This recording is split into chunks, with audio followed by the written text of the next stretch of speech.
Okay, again and again and again, how much can we trust the medical system and the food industry and all the research they claim it's based on science? Well, let's listen to one of the insiders that was working for the food industries telling us some shocking stuff.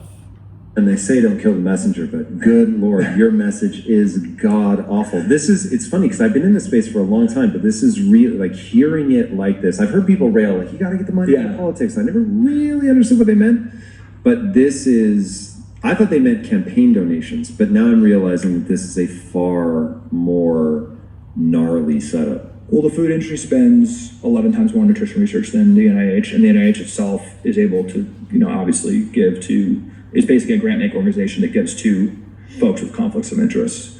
So it's rigging institutions of trust. It's as we talked about, rigging the research institutions. Do you really see a way out of this? Because this is now because if all the incentives are there and people are throwing money, you'd have to get the money out of big food.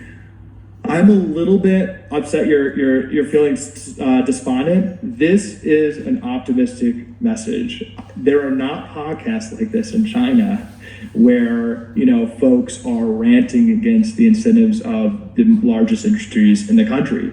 In the leading books, the leading podcasts, people are waking up. And I do think one of the strengths of our system in America is that we are able to robustly debate and make course corrections. And what does give me hope from the bottoms up, I do think people want to be healthy, want to be at their kids' weddings, want to see their grandchildren, want their kids to be healthy. So I think there's a lot of education. And my message, my contribution to this debate is that when it comes to chronic conditions, preventing them specifically, for you or your children, you should listen to the medical system, but you should not trust it. You should trust yourself.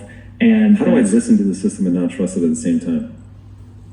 You can listen to what the American Academy of Pediatrics says to feed your children, and then read a book by Mark Hyman or Robert Westgate, and do the opposite. You can, This is the optimistic part of the pitch? No, it is optimistic. In order to be empowered, we need to have a baseline of what's happening.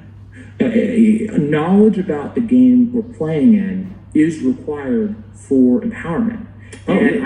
People can do their own thing. That is all I hear. The system, though, is going to eat a huge percentage of the people. From the top down, this is how I see it.